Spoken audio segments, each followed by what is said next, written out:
Contoh, pada saat kita bisa dan mampu untuk maksiat, bisa dan mampu untuk pacaran, kita sabar, akhirnya nggak jadi pacaran. Sesuk nek wis nikah baru pacaran. Nah, ini kemudian menyebabkan nggak jadi pacaran. Besok saja pacarannya kalau sudah nikah. Nah, nikah nih isik 10 tahun meneh. Kayak Mas Zainal insya Allah ya 30 tahun meneh. Setuwek.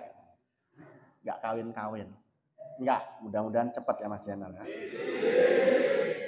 Amin ini bawanter berarti pingin mangan daging. Nanti dirayakan di pondok. Ya. Nah itu, jadi sabar, nunggu, menikmati yang bisa dinikmati secara halal. Sabar, karena al-aslu fil abdo at-tahrim. Ya, kaidah itu asal daripada buduk atau dembawu itu haram. Nah, nggak kenal kamu bau ya, bisa ditipu ini. Apa bahasamu? Torok. Nah, wis. Itu baru kenal awakmu.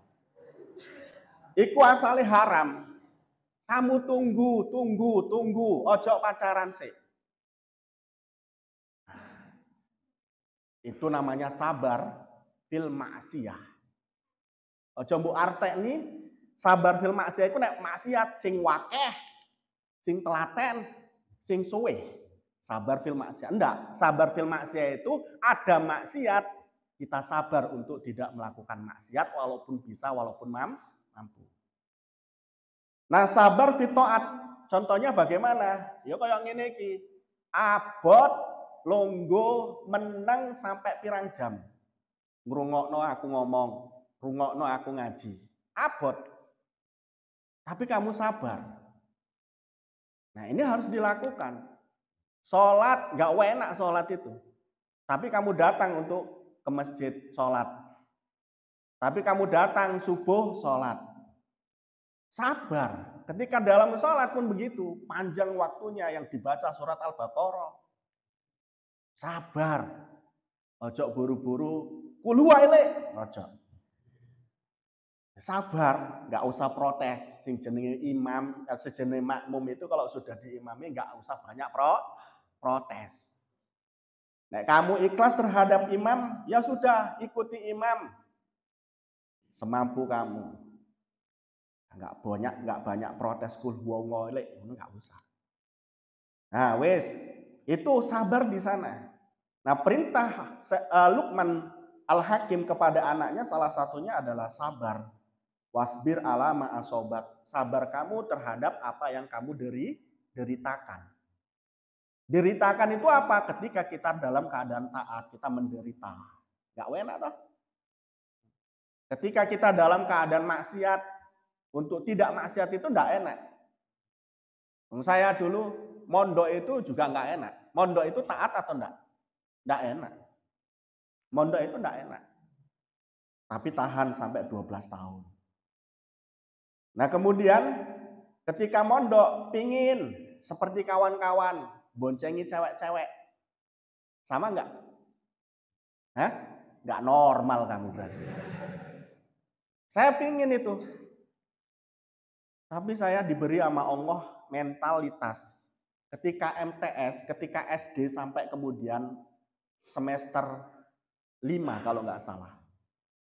Sebelum saya diminta oleh Yai ngaji untuk santri-santri putri, itu enggak berani blas sama perempuan. Arti nggak berani itu groginya masa Allah. Nek ketemu perempuan itu kelambiku telas kabeh.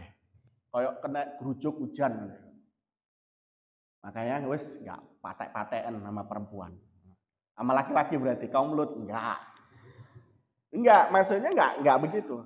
Nah, tetapi keinginan untuk dicintai, pacaran itu pingin. Saya katakan tadi, saya pingin kalau sekolah begitu kan bawa motor ninja, gonceng cewek. Dengan boanter nabrak truk. Tidak. Pingin, sama sih nggak pingin. Wah, pingin. Tapi kami sabar, di pondok sabar. Kawan-kawan beli motor ini, beli motor itu, karena kami masih di pondok, ya cukup melihat saja. Itu. Ingin pacaran tapi enggak pacaran, ditahan. Nah, ini begitu. Jadi nafsu itu harus dilatih. Nah, kenapa beberapa hal ini harus dilakukan? Apa tadi? Melakukan sholat, memerintahkan perkara yang ma'ruf. Jadi ojo kasih contoh, jangan memerintahkan sesuatu yang maksiat. Mencegah kemungkaran dan sabar terhadap apa yang kita derita, itu semua karena memang kesemuanya ini adalah inti daripada kewajiban. Manakala kita melakukan inti dari kewajiban ini, kewajiban-kewajiban yang lain juga akan bisa dilaksanakan. Awakmu sholate api. Awakmu ketika bergaul itu memerintahkan yang ma'ruf, melarang yang mungkar. Insya Allah kewajiban-kewajiban yang lain juga pasti akan dilakukan. Karena ini pusatnya ya. Ojo dagingane pusat. Gus Ikdam. Ini pusatnya atau pokok daripada kebaikan untuk kemudian lahirnya satu kebaikan. Karena sholat sendiri dalam Al-Quran, inna sholata tanha anil fahsya'i wal munkar. Bahwa sholat itu adalah merupakan pencegah dari kemungkaran dan perbuatan keji. Nah, sholat yang bagaimana? Sholat yang ikhlas. Sholat yang bagaimana? Sholat yang sah. Rukun dan syaratnya terpenuhi. Kalau sudah semacam itu, sholatnya itu akan mudah untuk menangkal kemungkaran dan mudah untuk melakukan kemakrufan. Begitu juga sabar. Awakmu pacaran itu karena kamu nggak sabar, nunggu waktunya. Ya enggak? Kapan waktunya pacaran itu? Setelah menikah. Jangan ngomong pacaran itu boleh kalau sudah tamat SMA atau tamat SMP. Karena ngaceng ya sampai. Kencingnya sudah lurus itu. Kok ngacengnya sudah lurus? Nah, itu begitu. Jadi enggak. Pacaran itu boleh kalau sudah menikah.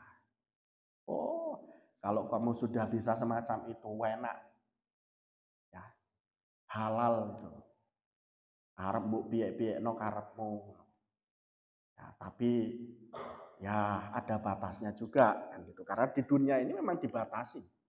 Kewajiban kita itu membatasi hak orang lain, hak kita itu dibatasi kewajiban orang lain. Nah, sabar. Sama halnya dulu saya juga punya keinginan sama seperti kamu. Tadi pingin pacaran, pingin bebas, iya enggak? Abul? Pingin enggak ngaji gitu kan, Bul? Bahkan ketika sudah lulus pun itu saya pinginnya enggak ngaji semacam ini. Ya tapi Allah itu enggak menginginkan saya untuk bebas. Ya wis lakonono wae. Jadi ngaji semacam ini enggak bebas. Enggak bebas, enek bal-balan. Ya kan? Apa contohnya Real Madrid lawan Barcelona kebetulan jam 7. Pas tepat ngaji, ya wis. Pingin sekali, tapi ya enggak apa-apa. Ada timnas Indonesia ngelawan apa. Pingin. Tapi karena ngaji, ya wis, ngaji akhirnya. Gitu-gitu. Enggak bisa terlepas dari enak gitu. Enggak enak terus urip iki. Sehingga saya sadari ya wis tak lakoni ae. Nah, sama seperti kamu, tapi kita harus sabar itu tadi, sabar. Karena dunia ini laibun walahun. Tempat kita bermain dan bersandu payah. Nah, artinya apa? Manakala kita berasik masyuk dengan permainan kita, maka kita tidak akan mendapatkan apa-apa dari dunia. Sementara dunia mazra'atul akhirah, ladang daripada akhirat. Menanamnya kita di dunia, memetiknya kita di akhirat. Gak pernah menanam di dunia, jangan harap bisa memetik di akhirat. Sabar ini dimiliki oleh para nabi, dimiliki oleh para wali, dimiliki oleh para ulama. Mereka menjadi ulama, mereka menjadi para wali, mereka menjadi para nabi. Itu karena sifat sabar. Lihat Nabi Sopo sehingga pernah diuji sama Allah. Kalau kamu diuji mungkin nggak iso pacaran nang pondok, nggak boleh bawa HP. Nabi Muhammad ketika beliau memegang Islam itu dilempar kepalanya pakai batu. Dilempar kepalanya pakai kotoran. Diancam nyawanya. Nabi Sopo meneh, Nabi Isa juga sama. Bahkan mau dibunuh kan, tapi diangkatkan sama Allah kan. Nabi Sopo sehingga untuk ujian gede. Semua nabi dapat ujian itu. Dan mereka sabar. Jadi apa mereka? Kekasih Allah. Nah oleh karena itu kawan-kawan kalau mondok ya sabar gitu loh. Nanti akan diangkat derajatnya. Dimuliakan di masyarakat, dimuliakan di mata Allah ya. Insya Allah mulia di bumi, mulia di langit. Itu orang yang sabar itu begitu. Oh awakmu nggak sabar, pengen iki diikuti, pengen ikut diikuti. Gak sabar.